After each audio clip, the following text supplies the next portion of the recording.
Bonjour Sophie Rouleau. Bonjour. Comment ça va? Très bien. Est-ce qu'à la maison, vous avez des cactus, des plantes grasses? C'est pas moi qui ai la main verte, c'est mon homme. Oui, on a pas mal de cactus. Mon homme. Oui, c'est mon homme. Voilà. C'est lui qui s'en occupe? Oui, il adore ça. Ça marche bien? Oui, on a une véranda, donc j'imagine que ça peut être bénéfique, mais oui. j'ai l'impression qu'elle s'y plaise. Ouais. On va poser la question à Karine Denis. Ça va, Karine? Oui, ça va, Christophe. Alors justement, véranda, c'est bien ou pas pour... Ah ben oui, c'est très très bien, Ah oui, surtout forcément. si c'est cactus. Eh oui. C'est vrai que c'est très Bravo. très bien, oui. Bien choisi. La véranda, c'est vrai oui. que la véranda, oui, c'est très bien parce que effectivement, si on a une véranda qui n'est pas chauffée, elle va monter très vite en température l'été, mais elle va descendre en température l'hiver. Et ce qu'on a du mal à imaginer, c'est que malgré que les cactus viennent des pays chauds, il y a quand même un hiver, donc ils ont besoin d'une Un saisonnalité cycle, en fait. et d'un cycle. Alors justement, les cactus, ça vient d'où? Ça vient pas de Norvège, ça ne nous a pas échappé. Mais ça vient d'où? Alors, principalement d'Amérique et d'Amérique du Sud, surtout, Amérique centrale et Amérique du Sud. Mais c'est vrai que ça vient également d'Afrique, donc en fonction des variétés. Et c'est vrai qu'on peut regrouper les cactus, mais également toutes les variétés de plantes grasses que l'on peut trouver. Donc, la différence, je dirais principalement, c'est que la plante grasse, en fait, va stocker tout simplement toute l'humidité, tous les minéraux, tout ce dont elle a besoin pour vivre à l'intérieur de ses feuilles très grasses justement et très charnues. Mais le cacté va faire exactement la même chose, sauf qu'il vit en milieu encore plus aride.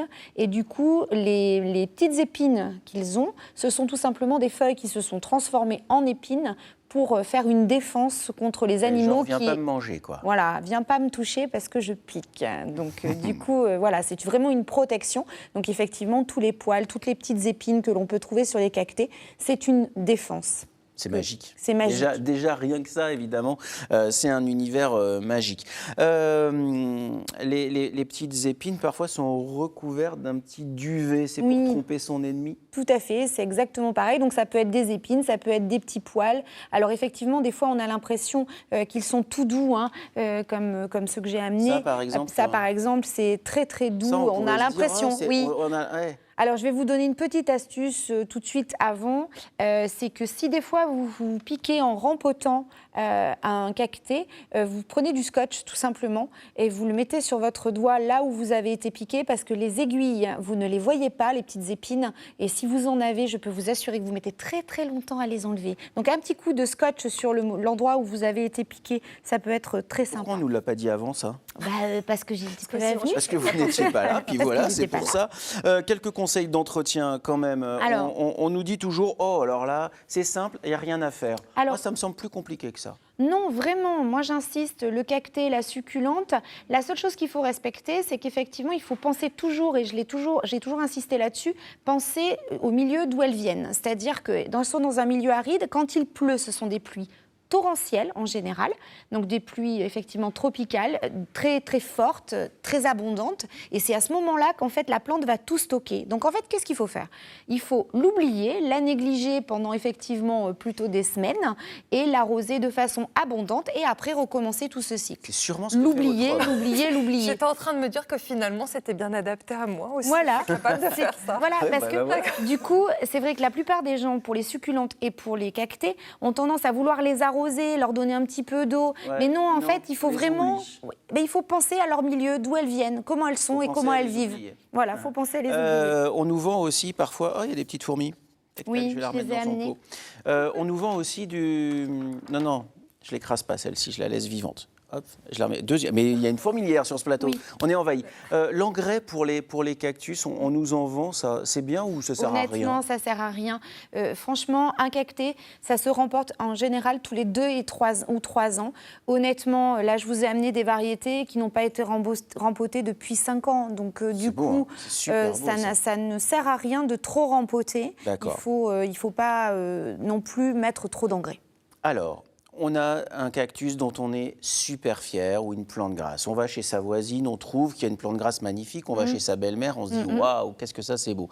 Est-ce qu'on peut reproduire? Est-ce qu'on peut.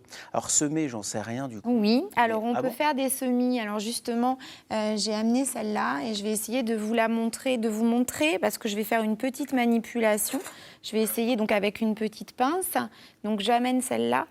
Ici, il y a une petite fleur qui a fané. On le voit, elle est légèrement rosée ici. Et du coup, cette petite fleur va forcément donner une petite graine. Donc, alors pour éviter de me piquer, bien évidemment, je vais aller la chercher avec la petite pince. Comme une pince à glaçons, quoi. Non, c'est une pince d'horticulteur. J'essaye de la voir. Voilà, d'accord. Ok, donc on la voit ça, bien, ça c'est la famille des Mammillaria. Celui-là, cacté.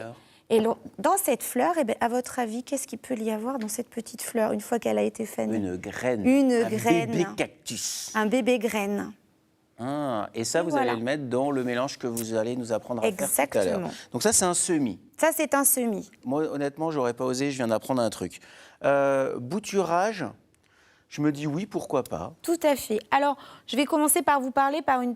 Alors, cette plante-là, elle s'appelle l'épiphanie ou le cactus de Noël. Tout le monde la connaît. C'est vrai que... Mais ça reste un cacté. Alors, c'est un cacté qui est plutôt originaire de la forêt tropicale, d'accord? Mais c'est un cacté extrêmement facile à reproduire. Donc... Comment vous faites? Tout simplement. Vous coupez quelques feuilles, c'est ça? On va couper des feuilles comme ça. Belles, on les choisit belles. On les choisit jolies, bien en eau. D'accord. Et du coup, là, on va tout simplement casser aux intersections. Et c'est cette petite bouture qu'on plantera dans le mélange harmonieux qu'on fera tout à l'heure. D'accord. Et ensuite, on n'y touche pas tant qu'il n'y a pas de système racinaire. Exactement. Et là, on reprend le même système, arrosage, modéré, etc. Oubliez. Sophie, elle a retenu. Oubliez. Non, mais j'ai compris aussi pourquoi à chaque fois mes enfants mettent beaucoup d'eau et c'est... Eh ben, ça fait... Voilà. Moi, alors les meubles apprécient pas. Mais et des fois, j'y mets 2-3 gouttes et j'ai l'impression que c'est trop. 3 semaines après... Mais non. Tout mou. Donc, du coup, il faut les laisser faire. Le rempotage. Oui, le rempotage. Alors, on va faire, pour le rempotage, un mélange harmonieux. Alors, certains vont dire 2 tiers, 1 tiers. Bon, 2 tiers de quoi, 1 tiers de quoi? Alors, 3 quarts, on va dire 3 quarts de sable pour 1 quart de terreau. D'accord. Là, dans le seau, il y a du sable. Il y a du sable. Classique. Donc là, je vais mélanger du terreau. Donc par contre, le terreau, choisissez un terreau relativement léger ou tamisé. Pourquoi? Parce que toujours pareil, même système, on pense à nos petites plantes, d'où elles viennent, dans le désert. Donc du coup, effectivement, il va falloir mélanger de façon harmonieuse. Alors, je dis toujours qu'un bon mélange de terreau, c'est comme le boulanger. Il faut absolument que vous mélangiez votre terreau de façon extrêmement harmonieuse pour que votre petite plante puisse fermer ses petites racines. Bon, une fois que vous avez fait votre petit mélange, vous pouvez prendre... On considère qu'il est fait. On considère qu'il est fait, je l'ai fait en surface. Du coup, vous mettez tout simplement dans un petit pot. Donc là, ça sera pour vos petites boutures. Je reprends ma petite épiphanie toute simple, toute mimi, d'accord? Et là, tout simplement, je vais la poser à l'intérieur de mon mélange. Et j'oublie. J'ai retenu ça. Bon, bah ça c'est pas mal, c'est facile à faire, ça marche facile pour à faire. Les boutures qu'on Alors, peut faire. Plus surprenant, sur une variété de Mammillaria. Donc là, je vais me... Sur celle-là, sur cette variété-là. Vous avez vu qu'il y a des petites excroissances là. Ouais. Ces petites excroissances, si on les casse... Ah, ça se casse comme hyper facilement. D'accord, ça se casse très facilement. Ouais. Même système, on pourra tout à fait, dans le même mélange, alors la poser juste gentiment sur votre mélange de terreau. D'accord? En appuyant un tout petit peu. Moi, j'aurais pas osé faire ça. Hein. Honnêtement, j'aurais pas osé. Ouais. Et vous la posez juste. Il faut la poser parce qu'il faut qu'elle sèche légèrement pour se dire « Ouh là là, qu'est-ce qui m'arrive ?» Il faut qu'il y ait un instinct de survie. Il faut que je mette mes appuis dans la terre. Tout à fait. Eh oui, bah c'est comme l'humain, en fait. Ça fonctionne super bien. On fait un petit tour de ce que vous avez apporté sur ce plateau parce que c'est vraiment très, très beau. Il y en a un que je connais bien, c'est le coussin de belle-mère. Oui, voilà. Coussin de belle-mère. Alors, celui-là, c'est un petit. Normalement, ils sont beaucoup plus gros, ronds, ceux qu'on trouve généralement. C'est pas ça, hein. Ça, c'est un petit trèfle qui a poussé à côté. Voilà. Et donc là, effectivement, ils sont beaucoup plus éclatés, plus ronds. Et effectivement, le système des aiguilles est très, très prononcé. Ce sont des aiguilles qui sont très dures. Hein. Elles sont très, très dures. Voilà, c'est un petit coussinet de belle-mère. On a vu tout à l'heure le cactus de Noël, ça on l'a vu. Tout à fait. Le rhipsalis. Le rhipsalis, alors là, je vous ai amené une petite curiosité pour vous dire qu'il se mettait un petit peu partout. Le rhipsalis, alors je voulais l'amener parce que moi je l'adore, parce qu'un enfant un jour m'a dit « Oh, il a dit à ses parents, regarde, elle a de la salicorne. Alors effectivement, parce qu'on pourrait croire que c'est de la salicorne. Et moi, c'est les grandes feuilles plates qui me font aussi penser à des serres. Ouais, à des, alors ça bois de serre. alors tout à fait. Son petit nom commun, c'est la corne d'élan, et sinon son petit nom latin, c'est le platycerium. Et à l'automne, il paraît qu'il fait. Il brame. Et du coup, c'était juste pour vous montrer que le Rhipsalis, là, il était dans un autre pot et il a colonisé le platycerium qui était juste à côté de lui. Ils s'entendent bien, donc ces deux-là. Ils s'entendent bien. Donc c'est absolument... C'est beau, hein. Ça, c'est la super beau. multiplication est très, très facile. Alors, un cactus extrêmement populaire. Oui, le cactus, alors les cierges, bien évidemment. Donc, alors les... Ah, les cierges, regarde, Suzanne, c'est juste ici, c'est devant les cierges. Parce que ça, c'est ceux qu'on trouve le plus, c'est ceux qui sont les plus communs. Les cactus voilà, cierges, ça, c'est les cierges. Effectivement, font partie des cactus les plus répandus. Ça, dans les doigts. Oui, alors ça fait vraiment super scotch, mal. Là. Ouais, ça, c'est bof, bof, bof. Une que je voulais vous présenter, parce que c'est un cactus qu'on appelle sarmenteux. Donc, c'est la reine de la nuit qui est juste à côté, ici. C'est ça. Ah, alors, je ne sais pas si je peux le prendre là, non par-dessous. Si, par derrière. Par-dessous. Je vais le prendre par derrière. Oui, par-dessous.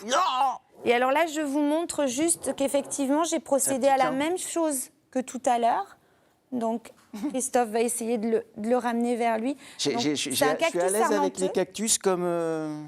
Donc, du coup... Comme avec un cactus. Alors là, il a des tout petits poils, mais honnêtement, qui ne piquent pas énormément. Et par contre, on voit bien leur système racinaire ici. Et ça, c'est top, parce que du coup, on peut faire exactement la même chose. Il va se multiplier très facilement. Ah, mais tous les petits trucs qu'on voit bien là, tout à fait. Ça, c'est des systèmes racinaires. Multiplier.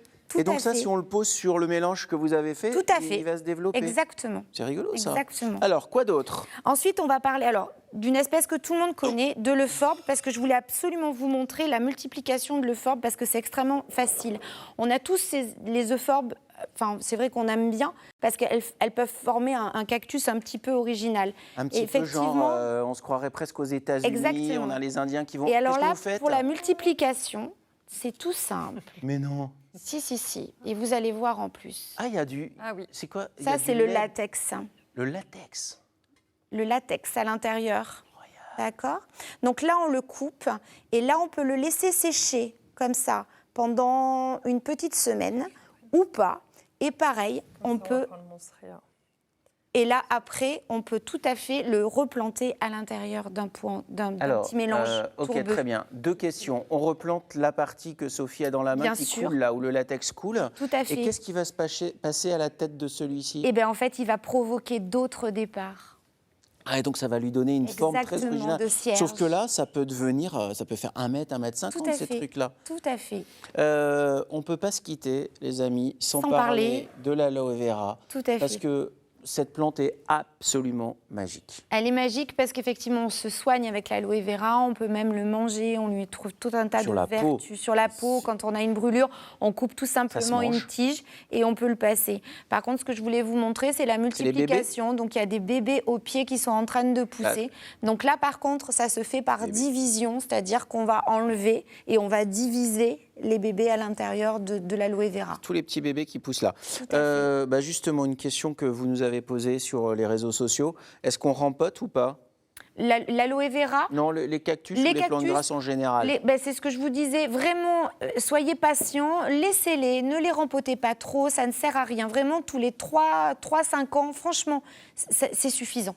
Il ne faut pas vraiment rempoter les plantes trop, ça ne sert à rien, surtout la cactée. Elle capte l'humidité qu'elle a autour d'elle, ça lui suffit. Monde fascinant, vous l'avez dit, et encore plus fascinant avec les explications de Karine. Ça semble tellement simple, hein, Sophie? Vous direz à votre homme qu'il fait tout juste. Oui, finalement, il ne fait pas beaucoup d'efforts. Elle est méchante. Elle est méchante. Bon, le monde de l'horticulture est un monde aussi à part. Il y a des jeunes qui se forment à ces métiers-là, et pour valoriser leur métier, pour provoquer des embauches, il y a des concours de reconnaissance des végétaux qui sont organisés. Nous, ça nous laisse admiratifs. Savoir distinguer l'hibiscus de l'abélia ou du picea, un challenge que tentent de relever ces étudiants en paysage et horticulture pour remporter le concours régional de reconnaissance des végétaux organisé aujourd'hui à Woodzac. Selon leur niveau de formation, ils ont 20 à 40 lignes correspondant à un végétal à compléter. Et pour chaque végétal, il faut qu'ils disent la famille, le genre, l'espèce et qu'ils donnent le nom français, les noms connus. Le tout en 3 minutes par plante, pas plus. Il faut bien connaître tous les végétaux, leur maîtriser l'orthographe, c'est important. Les échantillons, il y en avait quelques-uns qui étaient un peu difficiles à reconnaître, qui n'étaient pas forcément comme on l'espérait, quoi, mais ça allait dans l'ensemble. Un concours créé pour faire la promotion de la filière qui peine à trouver des nouvelles recrues. En Limousin par exemple, 1400 postes en horticulture, arboriculture et paysage ne sont pas pourvus. Ça va susciter des vocations et de gagner un concours, comme ça sera positif pour la profession. Sur la centaine de participants venus de toute la Nouvelle-Aquitaine, seuls les 6 meilleurs participeront au concours national en décembre prochain à Lyon. C'est chaud comme concours. Hein. Ah, c'est très dur. Hein. C'est super dur. Parce qu'en fait, il faut donner quand même le nom commun, la famille, le nom latin. Enfin... Non, c'est pour ça que je suis admiratif. Bravo à tous les jeunes qui embrassent ces carrières-là. Après, vous devenez des Karine Denis, la star des plateaux télé, tout ça. Ça fonctionne très bien. Merci beaucoup de nous rejoindre.